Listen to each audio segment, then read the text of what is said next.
ദൈവ തിരുനാമത്തിന് മഹത്വമുണ്ടാവട്ടെ. Bible reading പ്രോഗ്രാമിൽ സംബന്ധിക്കുന്ന എല്ലാവർക്കും കർത്തൃനാമത്തിൽ സ്നേഹവന്ദനം. അപ്പോസ്തലനായ പൗലോസ്ലീഹ ഗലാത്യർക്ക് എഴുതിയ ലേഖനം മൂന്നാം അധ്യായത്തിൻ്റെ ആദ്യ ഭാഗങ്ങൾ അദ്ദേഹം ഗലാത്യരോട് ചോദിക്കുന്നു. പോഷന്മാരായ ഗലാത്യക്കാരെ, ബുദ്ധിഹീനരെ, യേശുക്രിസ്തു നിങ്ങളുടെ കൺമുമ്പിൽ ക്രൂശിക്കപ്പെട്ടവനായി നിങ്ങൾക്ക് വലിച്ചു കിട്ടിയിരിക്കെ നിങ്ങളെ ക്ഷുദ്രം ചെയ്ത് അഥവാ ആഭിചാരം ചെയ്ത് മയക്കിയതാരാണ്? ഇവിടെ പോഷന്മാർ എന്നുകൊണ്ട് ഉദ്ദേശിക്കുന്നത് വിചാരശൂന്യർ, ഗ്രഹിക്കാത്തവർ, സ്ഥിരതയില്ലാത്തവർ എന്നാണ്. ക്രൂശിക്കപ്പെട്ടവനായ കർത്താവിനെ രക്ഷകനായി അവർക്ക് വിശുദ്ധ പൗലോസ്ലീഹ കാണിച്ചു കൊടുത്തതാണ്.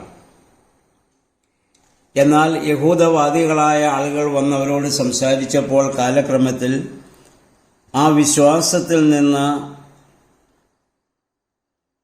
അവർ വ്യതിചലിക്കാൻ കാരണമായിട്ട് തീരുന്നു. അദ്ദേഹം ചോദിക്കുന്നു, ആദ്യകാലങ്ങളിൽ നിങ്ങളുടെ ഇടയിലുണ്ടായിരുന്ന ആത്മീകമായ അവസ്ഥ അഥവാ പരിശുദ്ധാത്മാവ് നിങ്ങൾക്ക് ലഭിച്ചത് നിങ്ങൾ വിശ്വസിച്ചതുകൊണ്ടല്ലയോ? അല്ലാതെ ന്യായപ്രമാണ അനുഷ്ഠാനത്തിൻ്റെ മെച്ചം കൊണ്ടല്ലല്ലോ. എന്നിട്ട് അദ്ദേഹം ചോദിക്കുന്നു, ആത്മാവിൽ ആരംഭിച്ചിട്ട് ജഡത്തിൽ അഥവാ ന്യായപ്രമാണ കർമ്മങ്ങളിൽ അത് അവസാനിപ്പിക്കത്തക്കവണ്ണം നിങ്ങൾ ഭോഷന്മാരാണ്. നിങ്ങൾ വൃഥാ വിശ്വസിക്കുകയായിരുന്നു. നിങ്ങൾ കണ്ടറിഞ്ഞ അത്ഭുതങ്ങൾ ന്യായപ്രമാണ വൈശിഷ്ട്യം കൊണ്ടാണോ ഉണ്ടായത് അഥവാ ആത്മാവ് നിമിത്തമാണോ? നിങ്ങളത് ചിന്തിക്കുക.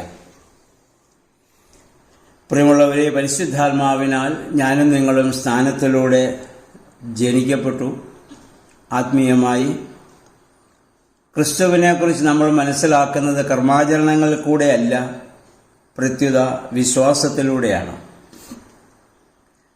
വചനം വായിക്കുമ്പോൾ നമ്മുടെ ഹൃദയങ്ങളിലുണ്ടാകുന്നത് വിശ്വാസമാണ്.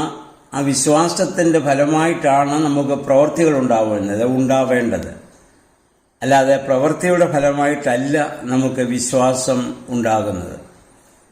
അപ്പോൾ പ്രവൃത്തിയേക്കാൾ വലുത് വിശ്വാസമാണ്. വിശ്വാസത്തിൻ്റെ ഫലമായിട്ടാണ് നന്മ പ്രവൃത്തികളും വിശ്വാസത്തിന് അനുസൃതമായ പ്രവൃത്തികളും നമ്മിൽ നിന്ന് ഉണ്ടാവേണ്ടത്. ഗലാത്യരെ സംബന്ധിച്ചിടത്തോളം വീണ്ടും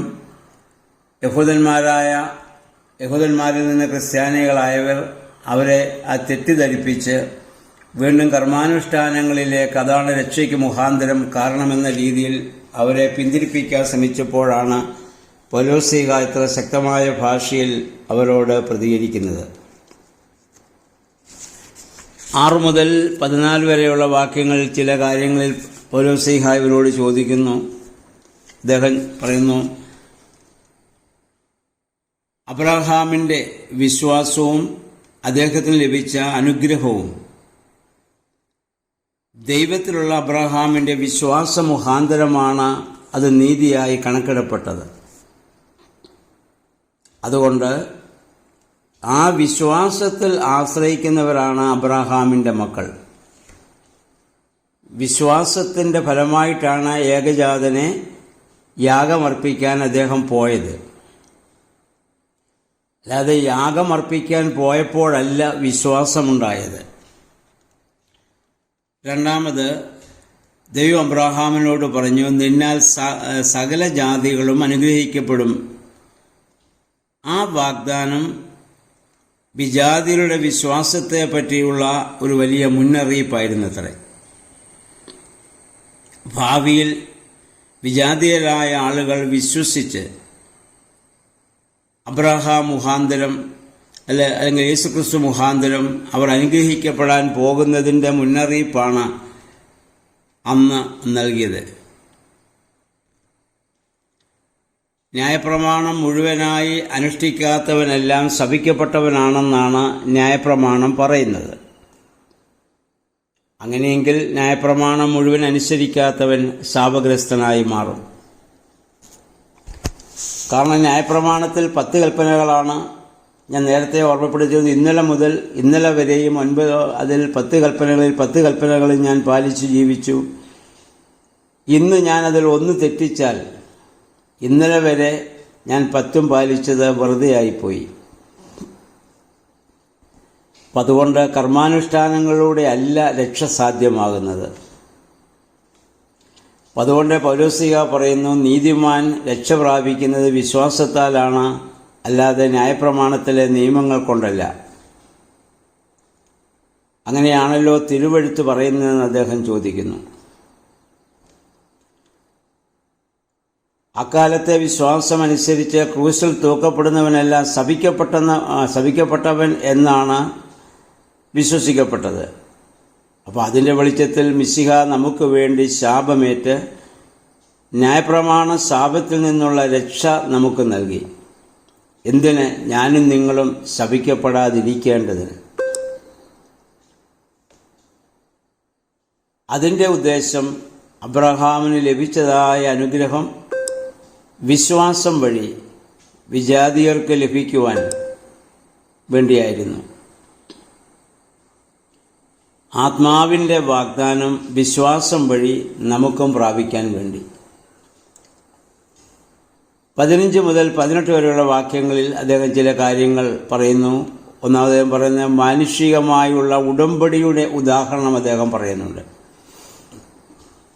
അല്ലെങ്കിൽ നമ്മൾ എഗ്രിമെൻ്റ് എഴുതാറുണ്ട്, അല്ലെങ്കിൽ വിൽപ്പത്രം എഴുതാറുണ്ട്. അതും ഉറപ്പിക്കപ്പെട്ട ശേഷം ആ ഉടമ്പടി ആർക്കും റദ്ദാക്കാനാവില്ല. റദ്ദാക്കണമെങ്കിൽ ഉറപ്പിച്ച ആൾക്ക് മാത്രമേ അത് റദ്ദാക്കാൻ പറ്റത്തുള്ളൂ, വേറൊരാൾക്കും അത് റദ്ദാക്കാനൊക്കത്തില്ല. രണ്ടാമത് അദ്ദേഹം പറഞ്ഞു, ഈ ഉടമ്പടി യഹോവയായ ദൈവം അബ്രാഹാമിനോടും അവൻ്റെ സന്തതിയോടും കൂടിയാണ് ആ ഉടമ്പടി, കൂടിയാണ് ആ ഉടമ്പടി ദൈവം ഇത് നൽകിയത്. അപ്പോൾ ഇവിടെ സന്തതി എന്ന ഏകവചനം ഉപയോഗിച്ചിരിക്കുന്നത് യേശുക്രിസ്തു എന്ന മശിഹായെ ഉദ്ദേശിച്ചാണ്. ആ ഉടമ്പടി കഴിഞ്ഞ 430 വർഷങ്ങൾ കഴിഞ്ഞു വന്ന ന്യായപ്രമാണത്തിന് ഈ ഉടമ്പടി അസാധുവാക്കാൻ സാധ്യമല്ല. അബ്രഹാമിന് ദൈവം കൊടുത്തതായ ഉടമ്പടി അതിനുശേഷം വന്ന ന്യായപ്രമാണ മുഖാന്തരം ഇല്ലാതാക്കാൻ പറ്റില്ല. അപ്പോൾ ദൈവം അബ്രഹാമിന് ഒരു പിന്തുടർച്ച അവകാശം നൽകിയത് വാഗ്ദാനത്തിൽ കൂടിയാണ്, അല്ലാതെ പ്രവൃത്തിയിൽ കൂടിയല്ല.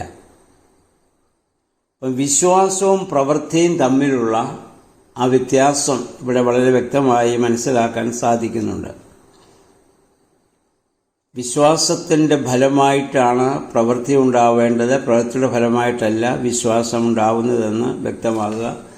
ദൈവം അബ്രഹാമിന് കൊടുത്ത ആ വാഗ്ദത്ത നിമിത്തമാണ് അബ്രഹാമിൽ എല്ലാവരും പിന്നീട് ഭാവിയിൽ യേശുക്രിസ്തുവിൽ വിശ്വസിക്കുന്ന മുഖാന്തരം അവരെല്ലാം രക്ഷ പ്രാപിക്കാൻ വേണ്ടിയുള്ള വാഗ്ദാനമാണ് ദൈവം അബ്രഹാമിന് നൽകിയത്. 19 മുതൽ 25 വരെയുള്ള വാക്യങ്ങൾ. അതിൽ ന്യായപ്രമാണത്തിന് രക്ഷാചരിത്രത്തിലുള്ള സ്ഥാനം എന്താണെന്ന് കാണിക്കുന്നുണ്ട്. അതിൻ്റെ സ്ഥാനം, അതിൻ്റെ പ്രസക്തി വാഗ്ദാനം സ്വീകരിച്ച സന്തതിയുടെ വരവ് വരെയായിരുന്നു. എന്ന് പറഞ്ഞാൽ യേശുക്രിസ്തുവിൻ്റെ വരവ് വരെയായിരുന്നു ന്യായപ്രമാണത്തിന് പ്രസക്തി ഉണ്ടായിരുന്നത്. അതൊരു ശിശുപാലകനെ പോലെ നമ്മെ അങ്ങോട്ട് വഴി നടത്തുകയാണ് ചെയ്തത്. വഴി നടത്തി അവിടെ എത്തിക്കഴിഞ്ഞാൽ പിന്നീട് ആ വഴിക്ക് പിന്നെ അതുകൊണ്ട് പിന്നെ യാതൊരു പ്രയോജനവും ഇല്ലല്ലോ. നമ്മളിപ്പോൾ നമുക്ക് ഒരു സ്ഥലത്ത് പോകാൻ വേണ്ടി നമ്മളൊരു വഴി തിരഞ്ഞെടുക്കുന്നു. ആ വഴിയിലൂടെ നടന്ന് നമ്മൾ ആ സ്ഥലത്ത് എത്തിക്കഴിഞ്ഞാൽ പിന്നെ ആ വഴിയെ പിന്നെ നമ്മൾ ഓർക്കുന്നതായി പിന്നെ അതിൻ്റെ ആവശ്യമില്ല. പിന്നെ ആ സ്ഥലത്ത് ചെന്നിട്ട് ആര് നമ്മളെ വഴി നടത്തിയോ ആ ദൈവത്തെയാണ് നമ്മൾ പിന്നീട് വിശ്വസിക്കുകയും ആ ദൈവത്തിലാണ് പിന്നെ നമ്മൾ ആശ്രയിക്കുകയും ചെയ്യുക. അപ്പം ഇനി വിശ്വാസം നാം പ്രതീക്ഷിച്ചു കഴിഞ്ഞ കാലത്ത് ന്യായപ്രമാണമാണ് നമ്മെ നയിച്ചത്. അതാണ് അവൻ ശിശുപാലകനായി. ഒരു ശിശു ജനിക്കുമ്പോൾ അവനെ വളർത്തിക്കൊണ്ടുവരാൻ അവനെ സഹായിക്കുന്ന ആളുകളുണ്ട്. വളർന്നതിന് ശേഷം അവൻ ഒരിക്കലും ശിശുവല്ല. അപ്പോൾ അതുവരെ ന്യായപ്രമാണം നമ്മുടെ സംരക്ഷക പദവിയിലുണ്ടായിരുന്നു. കർത്താവ് ഇത് പറയുന്ന യഹൂദന്മാരോടാണ്. ഇനി അദ്ദേഹം പറയുന്നു, വിശ്വാസം വന്നതിന് ശേഷം നാം ആ ന്യായപ്രമാണത്തിൻ്റെ അല്ലെങ്കിൽ നമ്മളെ വഴി നടത്തിയ ആ സംരക്ഷകരുടെ കീഴിലല്ല, അതിൽ നിന്ന് നമ്മൾ സ്വതന്ത്രരാണ്. 26 മുതൽ 29 വരെ അദ്ദേഹം പറയുന്നു, ദൈവമക്കൾ എന്ന പദവി ആർക്കൊക്കെയാണ് ലഭിക്കുക? അത് യേശുക്രിസ്തുവിൽ വിശ്വസിച്ചവർക്കാണ്.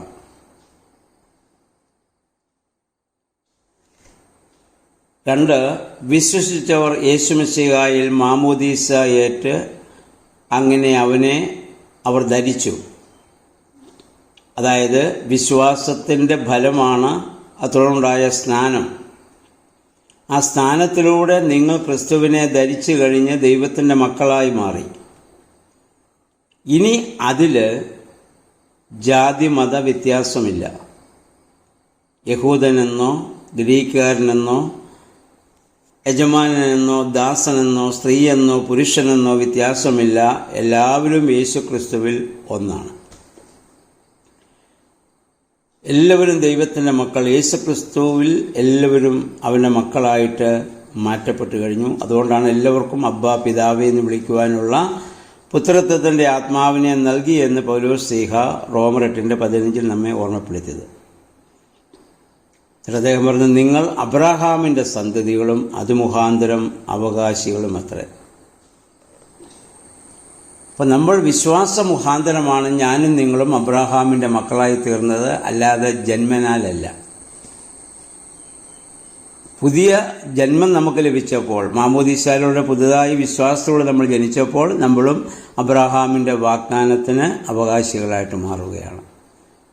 ഈ അധ്യായം പല പ്രാവശ്യം നമ്മൾ ആവർത്തിച്ച് വായിക്കണം. എങ്കിൽ മാത്രമേ ഇതിൻ്റെ പൗലോസ്ലീഹ എന്താണ് ഉദ്ദേശിച്ചതെന്ന് മനസ്സിലാവുകയുള്ളൂ. അദ്ദേഹം അവരോട് ആവശ്യപ്പെടുന്നത്, നിങ്ങൾ വീണ്ടും യഹൂദന്മാരുടെ ആ പ്രേരണ മുഖാന്തരം ന്യായപ്രമാണ ആചരണത്തിലേക്ക് നിങ്ങൾ മടങ്ങിപ്പോകാൻ പാടില്ല. നിങ്ങളെ രക്ഷയുടെ അനുഭവത്തിലേക്ക് കൊണ്ടുവന്നത് ഈ വിശ്വാസമാണ്. അപ്പോൾ ക്രിസ്തുവിലുള്ള വിശ്വാസം നിങ്ങളെ വ്യതിചലിപ്പിക്കുന്ന ഒരു ശക്തിയെയും നിങ്ങൾ ഇനി ആശ്രയിച്ചുകൂടാ. നമുക്കും യേശുക്രിസ്തുവുമായിട്ടുള്ള വിശ്വാസത്തിൽ നിന്ന് നമ്മളെ വ്യതിചലിപ്പിക്കുന്ന ചിന്തകളിൽ നിന്നും പ്രവൃത്തികളിൽ നിന്നും വാക്കുകളിൽ നിന്നൊക്കെ നമുക്ക് മാറി നിൽക്കാൻ സാധിക്കണം. ഓരോ സാഹചര്യങ്ങളെ നേരിടുമ്പോഴും ക്രിസ്തുവുമായുള്ള ബന്ധം നമ്മൾ ചിന്തിക്കണം, വിലയിരുത്തണം. അതനുസരിച്ചാണോ, ക്രിസ്തുവുമായുള്ള ബന്ധത്തിലാണോ ഞാൻ ചിന്തിക്കുന്നത്, ഞാൻ പറയുന്നത്, ഞാൻ പ്രവർത്തിക്കുന്നത്, ഞാൻ ജീവിക്കുന്നത്? ഇന്നലെ നമ്മൾ ചിന്തിച്ചു. പൗലോസ് പറഞ്ഞു, ഇനി എന്നിൽ ജീവിക്കുന്നത് ഞാനല്ല, ക്രിസ്തുവാണ്. ക്രിസ്തുവാണെങ്കിൽ ക്രിസ്തുവിൻ്റെ മനോഭാവവും ക്രിസ്തുവിൻ്റെ ചിന്തകളും ക്രിസ്തുവിൻ്റെ വാക്കുകളും ക്രിസ്തുവിൻ്റെ പ്രവർത്തനങ്ങളും ക്രിസ്തുവിൻ്റെ രീതികളും നമ്മിൽ ഉണ്ടാകണമെങ്കിൽ പരിശുദ്ധാത്മാവിൽ നമ്മൾ ജീവിക്കുന്ന അനുഭവം ഉണ്ടാകണം. അതുകൊണ്ട് പരിശുദ്ധാത്മാവെ, അതിൽ ഞങ്ങളെ ശക്തീകരിക്കണമേ എന്ന് നമുക്ക് പ്രാർത്ഥിക്കാം. ഇന്ന് പകൽക്കാലം ഈ ബൈബിൾ ഭാഗം പല ഭാഗം വായിച്ച് ധ്യാനിച്ച് ആത്മാവിൽ ബലപ്പെടുവാൻ ദൈവത്തിൻ്റെ പരിശുദ്ധാത്മാവ് നമ്മെ ഏവരെയും ശക്തീകരിക്കുമാറാകട്ടെ.